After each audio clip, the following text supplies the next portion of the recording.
Welcome back to the Matter of Facts podcast. I thought we'd have a brief chat in my kitchen today. This is my kitchen island because it is like 106 degrees outside today with the heat index, and I'm not trying to sweat to death while I do this. That's honestly why there hasn't been a lot of content lately, because quite frankly it is hot as hell, and where I record is in the garage. So, if y'all want to support the show, hit the Amazon affiliate links. Maybe I can afford an air conditioning unit out there, and I can do this year round instead of just in the less hot as hell months.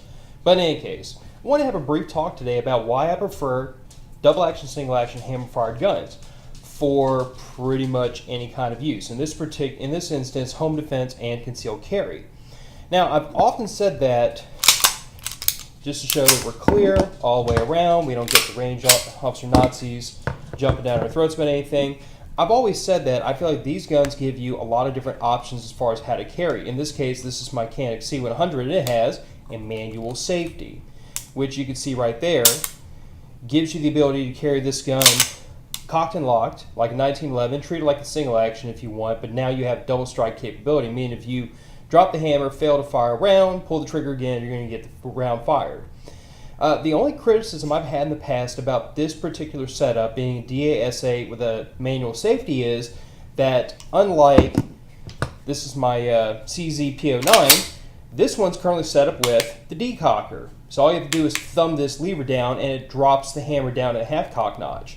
That makes it impossible for you to have a negligent discharge while decocking the gun. And now you're sitting there in the half-cock notch, you have that nice, long, hard double-action pull to get the round to discharge. There's no real need for a manual safety in this configuration, although I do have the parts to convert this to a manual safety, and that might be a future video because it's really not difficult. In 2 or 3 minutes you could swap this particular gun from a decocker to a manual safety and back. But that gives you the option to decock quickly and easily and then have a double action pull for the first shot. I could set this up for a safety as well to carry cocked and locked. But with this gun, obviously, we have to manually decock this gun. And this is where I think this bears some pointing out, because some people get in trouble with this. There's at least one of y'all out there that thinks this is the proper way to decock a firearm. And I am going to tell you why that's not appropriate right here now. Because right now, the only thing keeping this gun from going off is my thumb. And if I slip, we just had a negligent discharge in the home. Preferably not through anything terribly important like a family member or an heirloom. The correct way to decock a firearm is as has shown. Take your thumb, place it on the back of the firearm, on the back of the slide, cover the firing pin between that and the hammer. Squeeze the trigger and release. Now I pulled the trigger all the way through, releasing the sear, and then completely released. Now I'm going to pull my thumb out the way and the gun is resting on the half-cock notch. Even if you don't have a half-cock notch, and I struggle to think of a DASA gun that doesn't have one, you can still pull your thumb out of the way and lower that hammer down slowly and securely in such a way that you're not going to hit the firing pin. And furthermore, on a gun like this that's been built in the last 20 to 30 years, this gun has a firing pin block. Meaning, if I were to take, say, a ballpoint pen and push on that little plunger right there, which is the back of the firing pin, as long as I don't take up this bit of slack in the trigger, the firing pin will not protrude through the breech face and will not strike a round. So by the fact that this gun has a firing pin block, once I pull that trigger through and release it, even if the hammer comes down the firing pin, as long as I'm not touching the trigger, this gun will not discharge. That's the safe way to decock a firearm manually. And I still have the ability to carry cocked and locked with the safety on, with a single action trigger, and albeit with a little bit more slack and take up than you'd have in a 1911, but I have all those options available to me with a DASA gun with a manual safety.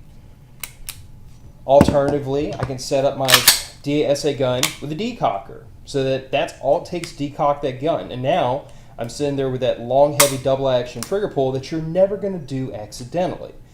This gives you more safe, effective ways to carry your DASA gun, your double action, single action, hammer fired gun. That's why I tend to prefer these firearms over your striker fired or your single action or all the other kinds of firearms that are out there.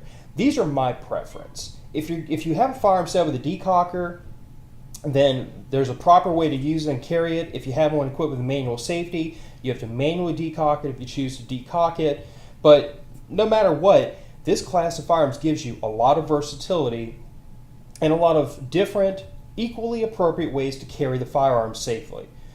But if you have a different opinion, leave me a comment in the comment section, reach out to me on Facebook, reach out to me through the blog, share this around, and let's see what everybody else thinks. I personally think this is the class of firearms that gives you the most different options for carry, and this has been my preference since I got into this firearm itself. Prior to this, I'd had a single action and a striker fired gun, and when I found the Canik C100, which is a CZ75 compact clone, this is what really attracted me. These are the kinds of guns that have captured my attention, and this is probably where the bulk of my firearms collection is going to stay from now on, because this works.